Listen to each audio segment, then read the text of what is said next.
It's Vancouver's podcast on the Canada's Podcast Network.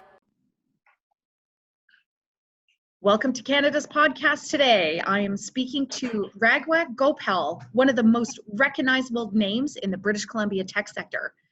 Raghwa, some people don't know this yet, but he's a serial entrepreneur who has extensive experience growing and selling businesses. Raghwa was instrumental in the creation and management of successful programs for technology companies at all stages of growth, and the driving force behind the development of the Okanagan's tech sector into a 1.6 billion economic contributor. Obviously some South Pacific experience because he's a graduate of New Zealand Central Institute of Technology in Information Technology. And Raghwa has also received degrees in computer science from Australia's Collier Macmillan School and the University of the South Pacific. Bringing it a little bit more closer to home, he's also been an entrepreneur in residence at Okanagan College School of Business and serves on the boards of multiple organizations, including the University of British Columbia, India, Canada Innovation Council, Women's Enterprise Centre, the Central Okanagan Economic Development, and the Province of BC's Emerging Economy Task Force. So, wow, awesome. We're so excited to have you, Raghwa. Thank you. Good morning, and I'm very happy to be here. Excellent. Well, and one of our cues at Canada's podcast is get to know entrepreneurs from across Canada, and we're pleased to have you. But one of the things that we know people want to hear about is a little bit more about you personally. So, give us an idea, Raghwa. What kind of gets you kick-started in the morning, and what is the thing that sort of juices you every morning? You know, just the fact that when I started my own business as a very young entrepreneur at the age of 20 with almost no resources and support and having to grow that business almost single-handedly with my business partner, what I realized when I got to a point where I could give back, this is like become a passion for me to go out there every day and try and help that type of entrepreneur that I was 41 years ago, give them at least an opportunity to get the business off the ground in a much, hopefully a much easier way. So that's the passion. That's what kind of gets me up every day, and I'm looking forward to going to the office and hopefully getting some opportunity to talk to a few of these individuals, but more so trying to find the right kind of resources and connections for them to help them. Very good. And we're going to talk a little bit about Innovate BC a little bit later, but you are recently moved to Vancouver. Is that right? From the Okanagan? That's true, yeah. So I moved to Kelowna in the Okanagan area about 41 years ago from Fiji as a young immigrant. So I've been there for 41 years, grew my business, raised my family over there. And 6 months ago, was lucky enough to be hired as the president and CEO of Innovate BC, which made me move to Vancouver. So I'm very happy to be now moved from one of the best places to live in the world to almost the second, almost equally the best place to live in British Columbia and the world as well. So I feel myself very, very lucky. Absolutely. Now, I've just got to go back to that initial question. 41 years ago, when you immigrated for Fiji, what was the attraction to Canada? A couple of things. Born, raised, and educated in Fiji, and happened to take computer science as my education because I was just kind of a little bit sort of left out of the norm thinking. It was very new, and I thought, okay, I'll just try it out. So got that education, but there was really no opportunities back home, in that specific area at that time. My brother was in Kelowna, and he said, hey, if you want to come to Canada, I'm pretty sure based on your computer science education and background, you'll have a much better chance of building a career here. So that was the attraction. Fast forward 40 years to today. And if you were to give advice to immigrants that were looking at Canada as a possible relocation destination, what would you say were who would thrive here? Anybody that is has a good work ethic, has a little bit of a professional background. This is a country of opportunity. This is a country that gives opportunity for everybody. Amazing, friendly people that are willing to help you get where you want to go. So I don't think there's any other country in the world like Canada that embraces and helps immigrants or anybody, any new comers to this country. So I was very, very lucky that I got that opportunity to come to this amazing country. Fantastic. Now, obviously, you are a mentor for many, many people, but is there anybody that you can cite who was a mentor for you? I was very lucky in my life. There's, 2 or 3 individuals that, groomed me, was my mentor. I always looked upon them. I always reached out to them, and I continually do. So, my first business partner in Kelowna when I arrived 41 years ago, I didn't know him from anything, just, met by chance, became co-founders of the first software company in Kelowna, and grew that business, sold it, and I've done a lot of business together, and he continues to be my lifelong friend, but my mentor. Amazing individual. His name is Mike Schleppy. He's a CPA by trade. Amazing experience, but just a great human being that gives out so freely. And I think that's why, or how I sort of kind of molded my life to be out there and trying to help people. Very good. So very local home. Is there anybody on a global scale that you kind of, listen to as far as their advice or, sort of great sayings or great stories on a global scale? Say 35, 40 years ago when I was doubling into the space, growing my software company, Microsoft, Bill Gates was sort of the idol, and that kind of became somebody that I followed very, very closely and followed sort of what he was doing. And I continue to do so even now, all his philanthropic work, which I'm kind of myself in a very small scale involved as well. So I kind of look up to somebody like that just to kind of get a little bit of passion or ignite sort of my interest and thoughts. So yeah, he's definitely one that I follow quite closely. Fantastic. I want to talk a little bit about the communities that you worked, because you've just recently, you were so ingrained in Kelowna, now you're in Vancouver. I'm going to take advantage of the opportunity to talk about both communities. Can you give me a sense of the vibe in Kelowna? The kind of culture of that particular community? Yeah, so it's a very interesting question, because when I arrived there, 41 years ago, it was a people will get mad at me when I say this, but a fairly sleepy town. The talk, everybody that I talked to over the few years that I was traveling for my business, when I mentioned Kelowna, like they say, kind of look at me like you're kind of crazy having a software company in Kelowna, number one. Secondly, they all were talking about the retirees moving there. That was sort of the talk generally. Well, today it's a very thriving tech sector, roughly around 800 companies, about 14,000 people working in the innovation tech space, and about $1.7 billion of economic contributor to the region, which is far more than tourism and agriculture combined, which over the last 100 years, agriculture and tourism has been the bread and butter of that region. So it's a very vibrant community, a lot of innovation happening. It's a town that's buzzing right now. What do you think are the key pillars that were instrumental in building, and I'm going to jump to the word ecosystem because we've talked about that previously, but what were the essential pieces that have evolved and changed and been added to the community that weren't there 40 years ago when it was sleepy Hicksville? Yeah, again, it's a very good question. It's a great model. I mean, if you look at it, it's individuals. So what happened is 15 years ago, roughly, probably started earlier than that, but mainly over the last 15 years, and more so over the last 10 years, individuals basically came came together from different organizations and just said, hey, what can we do to elevate this place, make this place a place to come and open and start your business, and how can we support that?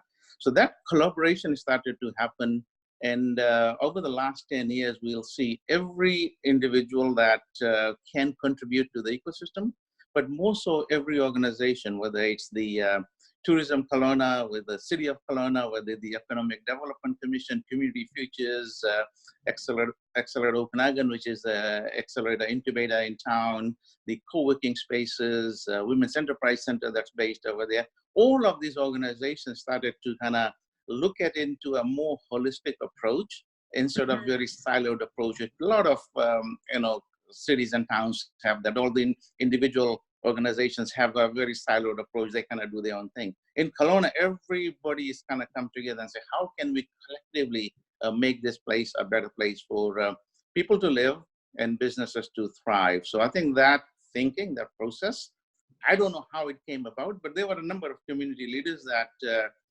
kind of said, hey, let's try this, and it became a great model. So today, if you're coming to Kelowna and you connect with one individual or one organization, you'll get connected to everybody, which is an amazing thing that happens over there that I don't see happening in too many other places of that size. Fantastic. Do you have a favorite spot in Kelowna? A beach, a coffee shop, a restaurant? The new innovation center right downtown. For me, that's the hub. I no matter what I do, where I go, I always try and go there to meet, whether it's in the coffee shop or at the Innovate Accelerator there. So that's my favorite spot. Awesome. Let's jump to Vancouver now. And I realize, have you lived in Vancouver before, or is this the first time? First time kind of living here, but Okay. Being in Kelowna, Vancouver, one of the most beautiful cities in the world. So I try to come here as often as I can. So mainly to visit and for business meetings and stuff, but not to live. So this is sort of my first foray. Yeah. And so again, how about we ask that question again? What differentiates the culture, for instance, between Kelowna and Vancouver? How would you describe Vancouver's vibe? Well, you know what? I'm so excited about the vibe that's here. Like there's news of every day. New companies. Big brand, world-renowned companies like Amazon. Setting up shop in a big scale, Microsoft, growing. So this is exciting news every day. New investments coming in. Yesterday, Clio, a local company, got $250 million US of investment in the business, which is like I think the largest investment that a Canadian company or British Columbia company has had. Wow. Yeah, so like every day there's something new, something big that's coming, and I just see a huge potential over the next 10 years. I think Vancouver will be positioned very, very well as a tech hub, as an innovation hub, as the place to be. Well, and we have a quite traditionally or historically a brand, Supernatural British Columbia. There's lots of places that are kind of jumping on, become, supporting tech. What's your vision for the next 10 years? Because I got to say, you had a great one for Kelowna. It kind of happened. So if we can dig into Raghwa's vision for the next 10 years, what would be the niche for Vancouver? Well, there's a lot of things kind of bubbling up, and we're taking a lead on. I think in life sciences, Vancouver has always played a pretty integral role, and I think we can elevate that to a world level where we becomes the leading world excellence center for life sciences. Artificial intelligence, I think this is AI is growing here greatly. There's some great companies here. More companies are starting to look at Vancouver as the place to be, because once you create a little bit of cluster and resources, and other companies want to be part of the cluster, and I think that's going to grow. And I have very much confidence that we will become one of the world's leading AI centers. AR and VR gaming has always been a strength, so that will continue to grow.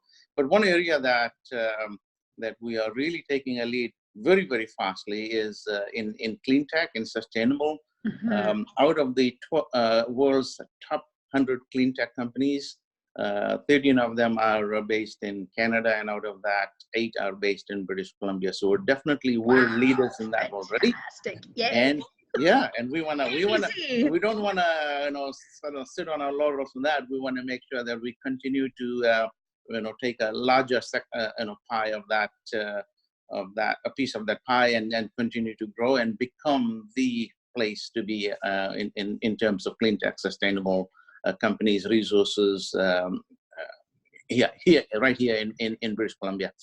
Well, and fantastic segue straight into, now you're CEO of Innovate BC. Tell us about the work that you do there. And I appreciate you've only been in the role, for a short time, but we've got 3 fantastic visions: become a world excellence center for life sciences, clean tech, and AI. How can Innovate BC help? What's your role? Yeah. So our mandate is to help support and celebrate innovation in British Columbia, in all parts of all the regions of British Columbia, in all sectors. And the way we do it, it's pretty simple.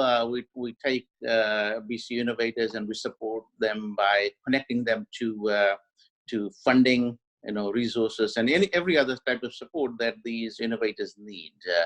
So mentorship is a big part that we play. We have in our BC Acceleration Network, we have a dozen agencies around the province that provide mentorship to any new entrepreneur or a business, or entrepreneurs that are already in business, but they need some help, some mentorship. So we provide that. These are mentors that have done very, very well, have great experiences, started and built businesses, and have a huge Rolodex. And they continue to work with a lot of companies, so they're fairly current in the current trends, what's happening, not just in the region but worldwide. So these guys, these mentors, sit down and help the budding entrepreneurs. So that's what we provide right now in a nutshell. But there's a multitude of programs and funding that we provide as well. Well, and I've had the privilege of interviewing some pretty dynamic entrepreneurs that maybe aren't based in Vancouver, but are based right around the province. What do you have any strategies upcoming, or what's the best way for somebody who might be based in Tofino or Prince George or Nanaimo to connect with Innovate BC? It's very simple. In all parts of the province, we have our network partners. So in Nanaimo, we have Innovation Island. So they, most of the time, somebody in that region will connect directly with them, and our partners will start to provide them with the support and mentorship that they need.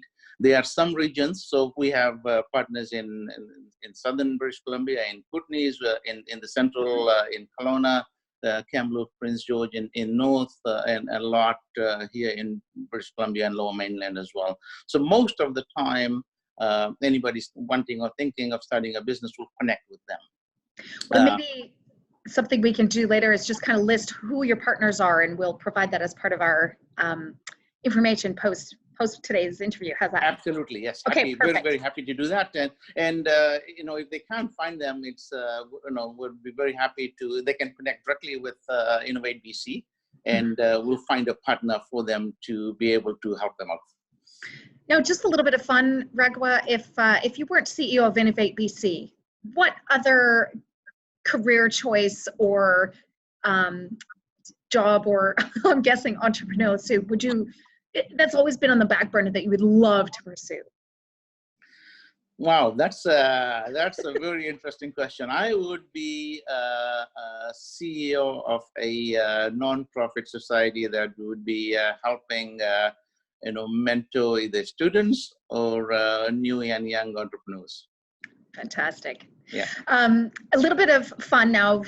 We're just going to do some rapid fire questions so that we get to know kind of what makes you tick and some resources that are in your mind that we can share with our listeners. Sure. First of all, is there an essential book on your shelf that you think all entrepreneurs should read? Good to Great is a very nice book that can has a lot of learnings. It's got great teachings. Love that book. And are there any skills that you think a younger entrepreneur needs to have that will probably be redundant in the next sort of decade? Or sorry, that as in they're maybe being taught now, but they'll be redundant in about 10 years. Something that we can sort of avoid. And equally, what is a new skill that you think everybody should pick up that will be essential over the next the lifetime of their career? I think the way we manage people and where the people will be working in any given business, I think that mindset needs to change. We are so set on having people around or a little bit of kind of out of office. But 10 years from now, it will be totally distributed and you'll never see people, but you need to be able to adapt to manage and work in that particular environment. So if people start to think about that and start to learn about that and adapt slowly over the next few years, I think they'll have a much better time, as opposed to sort of having a cutoff and saying, holy cow, what has happened? How do I adapt to the new ways? Fantastic. Is there an essential conference, and I'm going to pick on BC first, that you believe is a great resource for people to attend? Well, I couldn't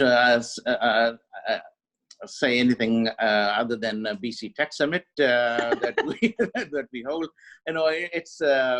It's a pretty general, broad conference that brings students, brings a lot of entrepreneurs, brings a lot of investors, and brings a lot of international eyes and people into British Columbia. So that's a very good one. If you want to come and meet a lot of people all at one place in a very varied, different sectors, etc., that would be the place to be. How about on a national scale? Can you think of a conference that, if you're looking at doing business in Canada, what conference would be fantastic to go and meet a whack of people at the same time? Well, there are a lot of kind of very focused conferences for different types of businesses. So depending on what your business are, but if you're really looking at a place to go and meet a lot of people, Collision in Toronto is one that's massive.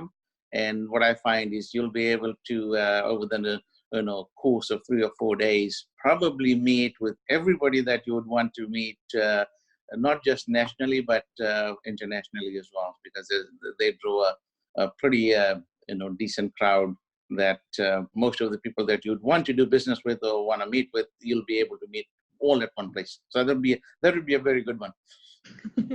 Can you think of a particular, if it was somebody moving to Vancouver, now that we're jumping back to Vancouver, can you think of an essential networking group that somebody could actually physically go out and meet people in person?